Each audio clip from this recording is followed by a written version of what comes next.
जय हिंद साथियों, मैं हूं आपका अपना गणेश राणा। आप सभी का हमारे YouTube चैनल में स्वागत है। पिछले वीडियो में हमने सीखा है एक न्यूनन पूर्वण विधि। आशा करता हूं कि ये वो टॉपिक जो है आप लोगों को क्लियर हुआ होगा।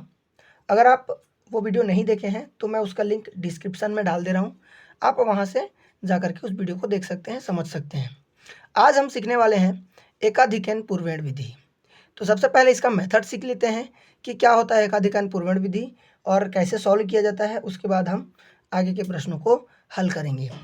जैसा कि आप देख पा रहे हैं एकाधिकन पूर्वण, अगर इसको हम अलग अलग देखें तो एक अधिक पूर्व मतलब पूर्व वाले पद में एक अधिक कर देना है, लेकिन इसमें ध्यान ये रखना है पूर्व पहले वाला पद ये है, दूसरे वाला ये है, देखो। लेकिन ये विधि क्या कहता है, जैसे हमारे पास एक प्रश्न है, ये जो उदाहरण है 12 गुणा 18, इसको हमको सॉल्व करना है। तो इसमें क्या है, 2 अंक हैं, 2 अंक संख्या है, ये भी 2 अंक संख्या है।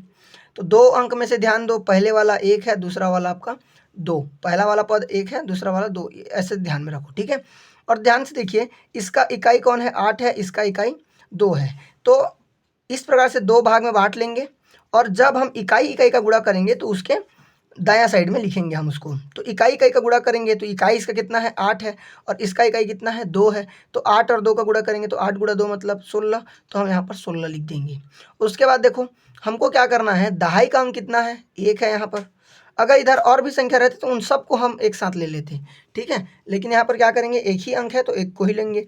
तो इसमें दहाई का अंक 1 है, और दहाई का एक अधिक करेंगे तो कितना आ जाएगा, 1 में एक अधिक किया तो हमको मिल गया 2, और 2 का गुणा फिर जो दहाई का अंक है उसी के साथ कर देंगे, और दहाई का अंक कितना है, 1, तो क्या आ जाएगा हमारा 2 गुणा 1 2। तो यही 2 आपका दूसरे साइड में लिख देना है, और यही उसका क्या हो जाएगा, आंसर हो जाएगा।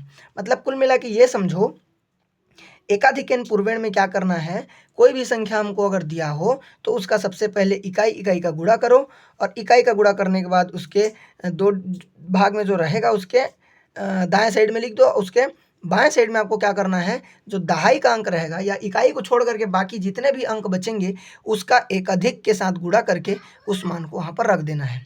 इतना ही करना है और आपका आंसर निकल के आ जाएगा। तो जहाँ पर देख पा रहे हैं कि उसका आंसर कितना निकल के आया है, 216। ऐसे ही सॉल्व करने हैं बाकी क्वेश्चंस को भी। चलिए एक आध एग्जांपल और ले लेते हैं अपन, एक और एग्जांपल ले लेते हैं। जैसे हमको यहाँ पर मिला है 21 गुणा 29, 21 गुणा 29। इसमें क्या करना है, फिर इकाई इकाई का गुणा करेंगे तो 9 गुणा 1 करेंगे तो 9 एकम 9। अब इसमें 0 9 क्यों लिया है, क्योंकि ये 2 अंक संख्या है तो हमको भी 2 अंक का ही लेना पड़ेगा, इसलिए 0 9।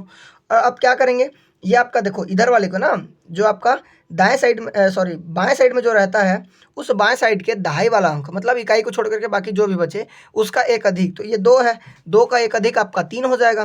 तो 3 में हम क्या कर देंगे, इस 2 को गुणा करेंगे तो हमको 6 मिलेगा, तो इस 6 को हमने यहाँ लिख दिया, और इकाई इकाई का जो गुणा किया था उसको हमने यहाँ लिख दिया है। तो इस प्रकार से आपका आंसर निकल के आ जाएगा। ऐसे ही आपको बाकी प्रश्नों को भी बनाना है। उसी प्रकार देखिए उदाहरण नंबर 17 पर अपन एक बार बात कर लेते हैं।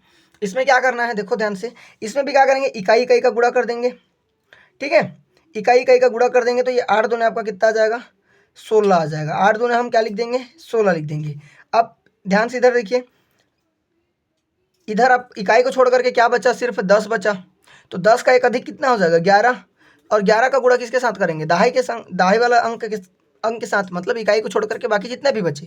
तो 11 का गुणा यदि मैं 10 के साथ किया तो 11 दहम 110, तो 110 को मैंने यहाँ लिख दिया, और जो हमारा इकाई इकाई का गुणा था उसको मैंने यहाँ लिख दिया, और यही हमारा क्या बन गया, आंसर निकल के आ गया।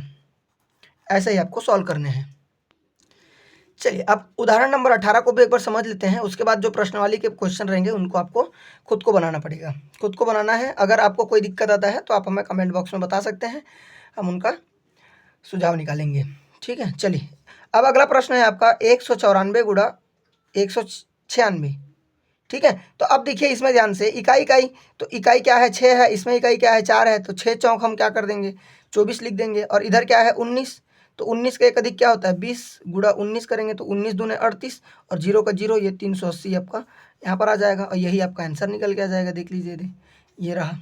ऐसे ही आपको सॉल्व करने हैं, ठीक है। अगर आपको 4 संख्या का भी मिलता है या 3 संख्या, जितना भी मिले उसमें से एक अधिक करो और गुणा करो, जो आया उसका वैल्यू लिख दो, और इकाई का गुणा करके इधर वाले में लिख दो, और दोनों को जब मिला दोगे आपका आंसर निकल के आ जाएगा। ऐसे ही आपको सॉल्व करने हैं सभी क्वेश्चंस को। अब देख लीजिए आप ये प्रश्नावली के क्वेश्चन हैं, इन सभी सवालों को आपको बनाना है। ठीक है, एकदम इजी हैं, कोई हार्ड नहीं है। ठीक है, और इधर भी आपके सवाल मिल जाएंगे, यहाँ भी है आपके कुछ सवाल, ये रहे। और इसके बाद हम सीखेंगे अगले वीडियो में निखिलम विधि, किस प्रकार से निखिलम विधि को सॉल्व किया जाता है, कैसे आपका लिखा जाता है। तो मैं आप लोगों को मेथड बताऊंगा, आपको समझना है। एग्जाम्पल जो दिया हुआ है उन एग्जाम्पल से आपको लिखने का फॉर्मेट निकालना है और वहाँ से फिर आपको समझ करके आगे क्वेश्चन को सॉल्व करना है। उसके बावजूद भी अगर दिक्कत आता है तो आप हमसे शेयर कर सकते हैं। ठीक है, फिर अपन मिलते हैं अपने नेक्स्ट वीडियो में। तब तक के लिए जय हिंद।